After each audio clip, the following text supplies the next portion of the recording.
Let us remain standing for the reading of God's Word this morning from James chapter 3, verses 1 through 12.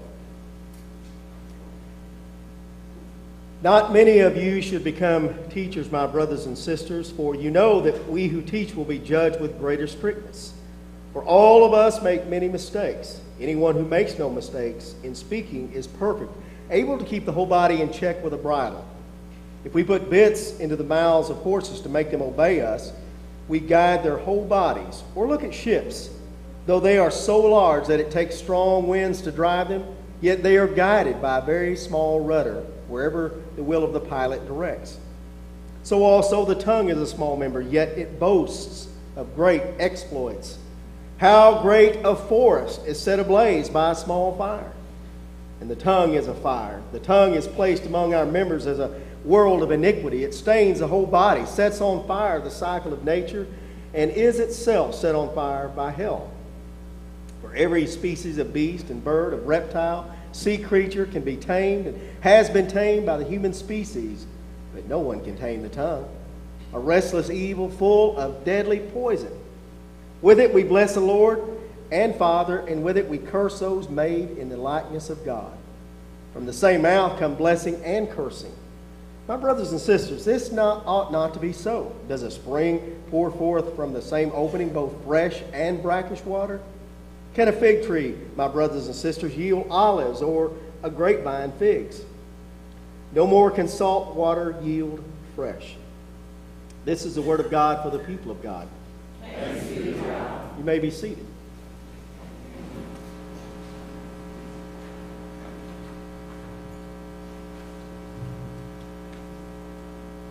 Starbucks? She's getting gray for a woman her age, ain't she? Yeah. She's been having a lot of trouble with Arthur lately. Oh, yeah? Like what? What kind of trouble? What? Well, you know. Oh, I don't know. What? What kind of trouble? Oh, I really oughtn't to say anything. Well, you can tell me. I'm your deputy. Well, Wait, she's looking this way.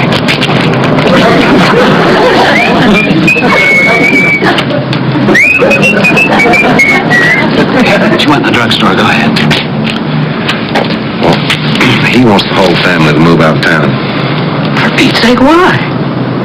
He claims people talk about other people too much. Who do you even get an idea like that? Beats me.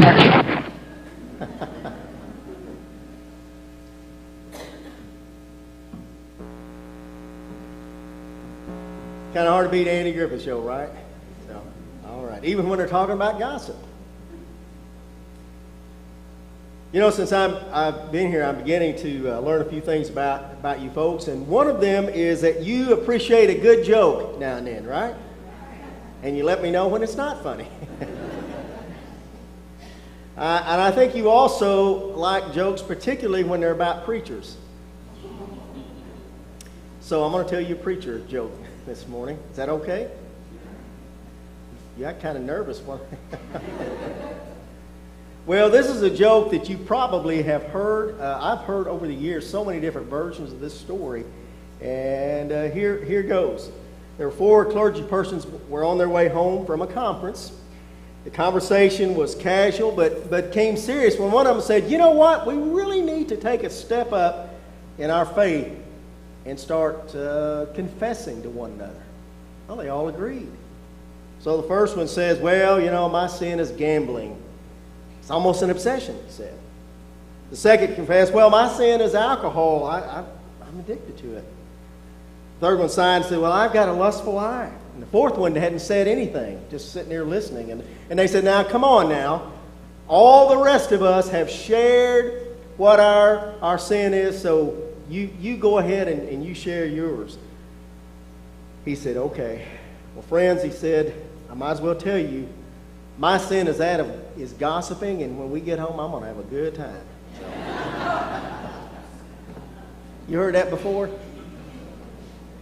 Now you have. All around the block, people will talk.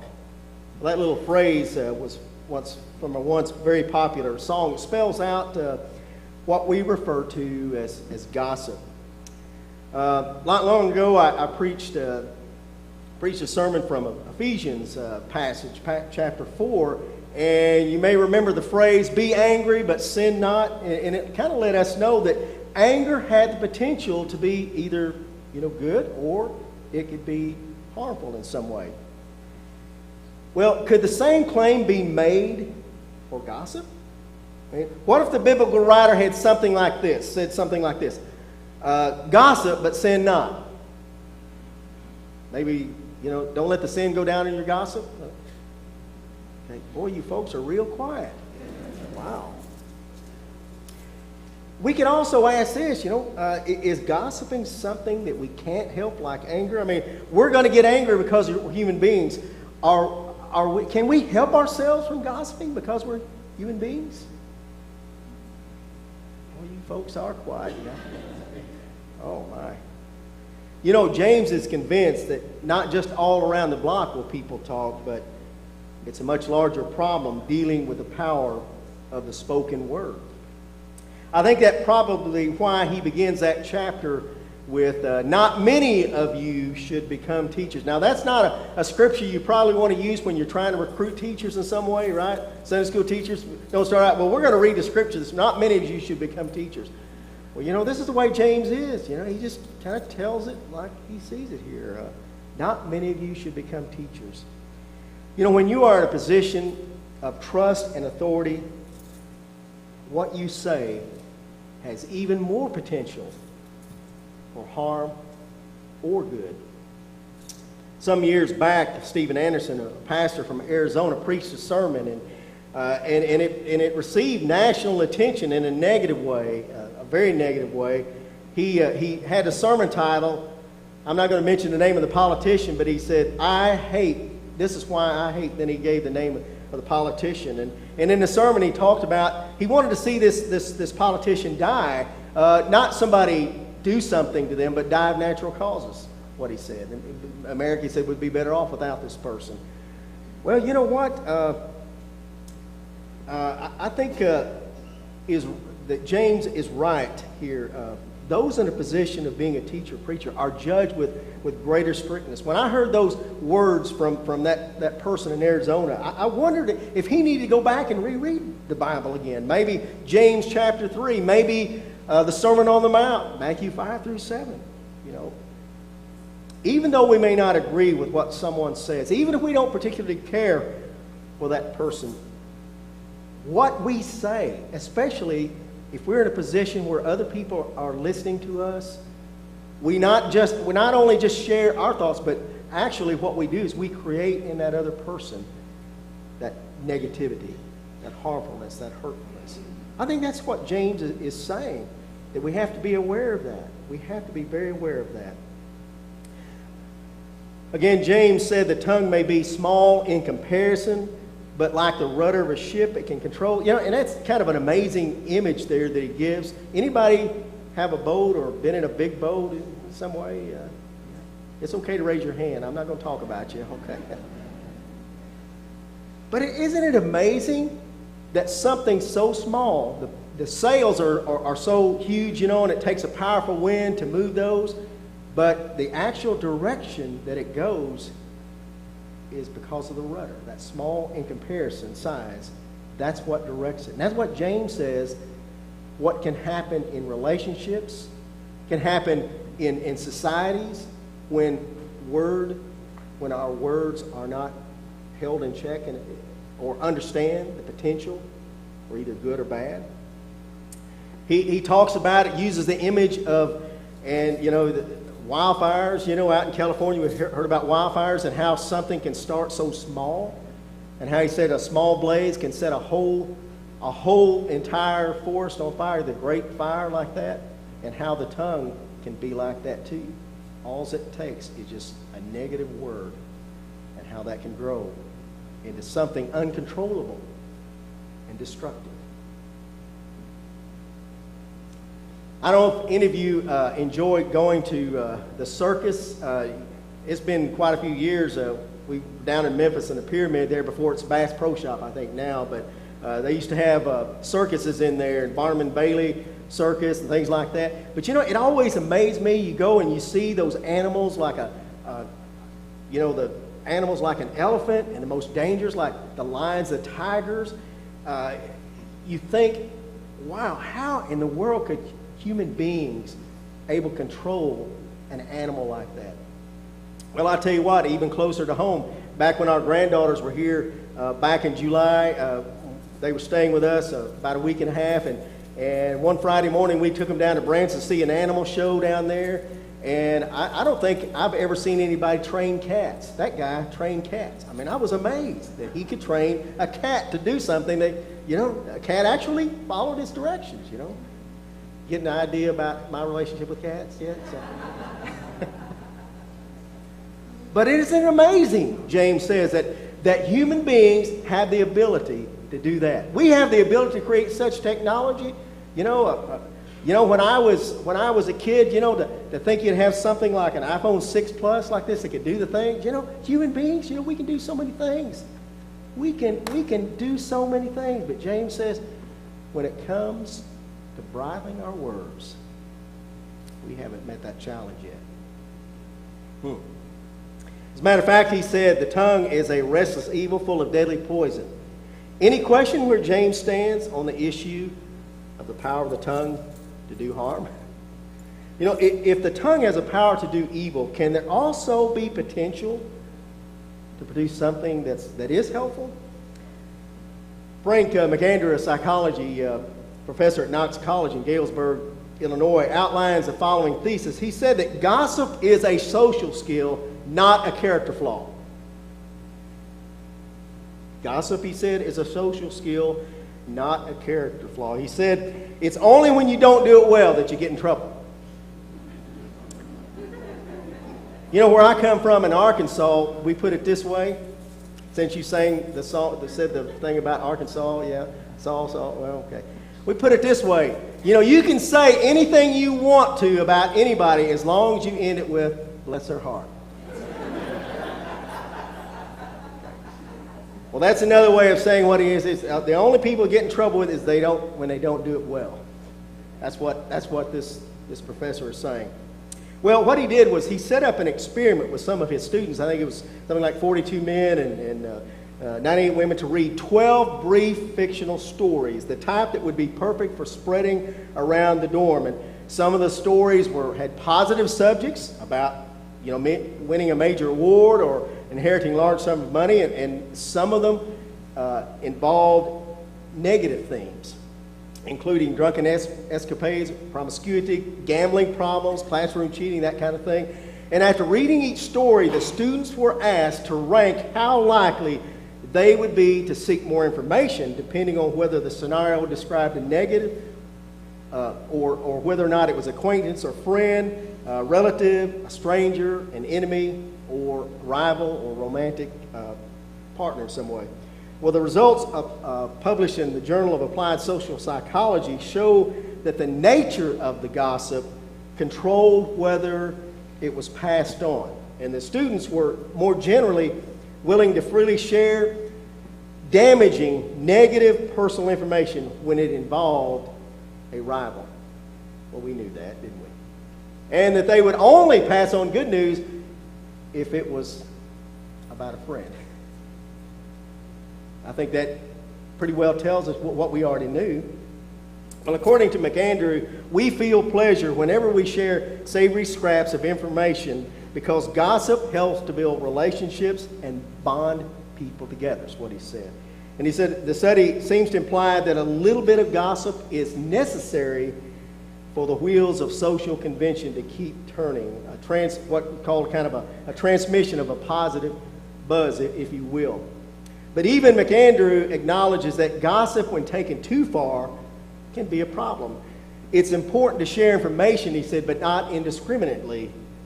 He said it's bad when it serves no other purpose than to say awful things and kind of build a bond with somebody based on some very awful things that you may say about another person. Is there such thing as good gossip, particularly in the Christian community? Now, that was on a college campus. What about the Christian community? Is there such thing as good gossip? Well, again, some suggest that it depends on the motivation. William Willimon, who used to teach at Duke University and is a retired United Methodist bishop, says that he believes that gossip may be particularly important in what ethicist Reinhold Niebuhr called the never-ending task of increasing the love of God and neighbor. And he gives an example. He said there were times that when he served in the parish that word to get back to him about a family, struggling in some way. He said, I'd go knock on the door, and they'd greet me, they'd see me, and they'd say, aha, we see the rumor mill has been working at church overtime. And he said, yeah, he said, I guess that's one way to look at it, that gossip. But he said, the reason why they told me is they really care about you, and they don't know what else to do. And he said, that's why I'm here. You see what he's talking about there? He also says, that when we become a member of when we are baptized, we become a member of a Christian family. And he says that in our world, we have, in some ways, even though we branched out in so many ways in communication, we've actually isolated ourselves in so many ways. And he said, this is a way for us to share and to actually get to that point that we speak the truth in love, with what Paul says in Ephesians 4. Gossip as a church activity, he says, without malice may well be at its best the moral conduct of ordinary people, a primary means of congregational bonding, he said, that is very essential for us to really care about one another. You remember what Paul says, too, about speaking the truth with love? I think that's kind of what he's saying. Well, do you buy any of that good gossip stuff there? Well, I think Willimon has a point about how important our love and compassion for one another is, and how our holy talk may help bring us together in an isolated world. I still think we have to be very careful and examine our motives when we share information about another person. I really think we have to do that. We have to take a look at our motive. What are we trying to do with the information that we're sharing? In church, I once served years and years ago. People told me about this elderly gentleman, that his name was Casey, that was in the hospital. And Casey did attend church occasionally and never joined, never said anything publicly about his faith to anybody. The only time I remember, it was a very small church, and the only time I remember him ever saying anything is somebody said, today is Casey's 94th birthday. And I said, well, I wish him a happy birthday. And so during a kind of a time of joys, I said, well, Casey, happy birthday, happy 94th birthday to me. He stood up and he said, thank you, preacher, but he said, don't make me older than I am. I'm 93. And I said, I stand corrected. You're 93. When folks heard that Casey was sick and in the hospital, some folks said to me, you better go see old Casey. He doesn't know Jesus. He's not a Christian. And he's sick. You better go see him. You better go see him. He's sick and he's not a Christian. You better go see him. Well, the positive part of the gossip there was that word got to me that he was in the hospital. And maybe he needed to talk about his spiritual condition. That could be a good thing. Well, I went by to see Casey, and he seemed to be glad I was there. And remembering what folks had said to me, what they believed about his spiritual condition or problem, I asked him point blank, I said, Casey, I said, can you tell me about your relationship with God? And he grinned from ear to ear. And he said, I'm glad you asked me that. He said, I got a good relationship with God. He said years ago, I believe it's more important to live your faith and not just talk about it. I don't really say it. He said, I just try to live like I think Jesus wants me to live. He also told me, this was years ago, my friends, that this happened. Casey was in his, 90s. He was 93 at that time. But Casey served in World War I at the age of 18.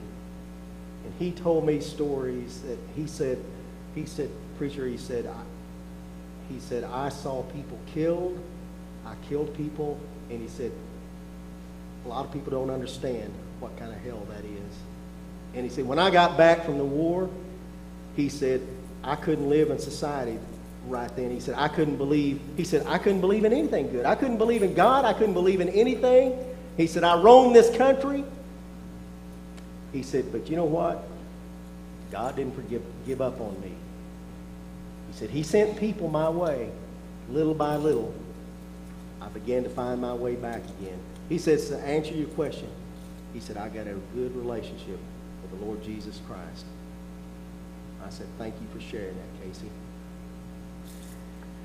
You know, the people were right for sharing with me about Casey's illness and concern for his soul. But you see how mistaken that they were even about drawing the conclusion that he had no relationship with Christ, because he didn't always talk about it the way maybe they did. I think that's why we do have to be careful with how we use our words. That's why we are wise to give some thoughtful and prayerful consideration concerning information that we may want to pass on about someone else. Somebody has suggested that there's an age-old filter, a good test before we pass on the information. I'm sure you've heard this. It makes its circle now and then. I think most of you probably heard it. And there's a 3-filter test, a reminder about before we share information about somebody. The first filter is always this: truth. Is it true? Do we know it to be true about somebody? The second filter is goodness. Does the statement say something good? Is there goodness in some way that comes from this? And the third is usefulness. Now, I'm not talking about useful for evil or that kind of stuff, but is it useful in a way, just like passing on this information about old Casey. It was useful in that he was sick and he needed to talk to somebody. That was a good thing, to share that information. I don't think we could say that this is an exhaustive way to deal with gossip. It might be kind of a rule of thumb approach, but the main thing for me is that we understand the real import about what James is saying to us about the potential damage that the power of speech or talk has in the human community. Words have a power to hurt or to heal. Right? They have a power to hurt or to heal. I just wish our culture got more in touch with that. Don't you, my friends? I think that's something we as a church here can engage in prayer about, that people would realize that our words have such potential to hurt and to heal. I've come to appreciate the writings and the witness of Dietrich Bonhoeffer over the years. Dietrich Bonhoeffer, you may remember, who lived in Nazi Germany, who was a theological professor, had a chance to leave all of that and all of the strife and all of the problems that were going on, and he decided to stay. He was offered a professorship here in the United States. He was 39 years old when he died, but he actually had a chance to come and get out of all the terrible things that were happening in his country, but he decided to stay and to try to make a difference there. And so for somebody, he gave his life. He was executed, was killed before the prison camp where he was staying was liberated by the Allied forces. He was executed just days before that happened. But he wrote some powerful books in his day before he died, and one of them was The Life Together, it was called. And he talks about the power of the tongue. And Dietrich Bonhoeffer held that when we use it in a beneficial way, where the discipline of the tongue is practiced right from the beginning, he said, each individual will make a matchless discovery. He or she will be able to cease from constantly scrutinizing the other person, judging him, condemning him, putting him in his particular place, and trying to gain ascendancy over him, thus doing violence to that person. He said now he can allow that brother or sister to exist as a completely free person as God has made him to be. His view expands, and to his amazement, for the first time, he sees shining above his brethren or his sisters the richness of God's creative glory. Because he said, God did not make this person as I would have made him. He did not give him to me or her to me as a brother or sister to dominate and control, but in order that I might look above that person and see the Creator. You know, in a different way, here's what I say to people about every funeral that I do at the end. And I say this: every person that God sends in your life across your path has the grace of God to give you in some way. That's what Dietrich Bonhoeffer is saying. God didn't give us our brothers and sisters in community of faith to belittle, to treat in a way of they're here and we're here, but to see as them a gift from God and God's light in that person's life. Our words have the power to hurt. Our words have the power to heal. How will we use this power? We know James concludes with a rhetorical question about how we're caught in a cycle of using our tongue to bless God and to curse our sisters and brothers. And you know, that's kind of where he stops. And, you know, we might want him to do it in a different way, because I always like to end a positive way, you know, on a positive note. That's important. But that's not how James ends. And I wonder the reason why he ends in a negative way. I wonder if he wants us to feel maybe just a little bit of appropriate guilt and maybe despair, just enough that we realize what's at stake. And that maybe in dealing with this and other problems in our lives, that we may cry out, Lord, help me. This is where I need your help. And the people of God said,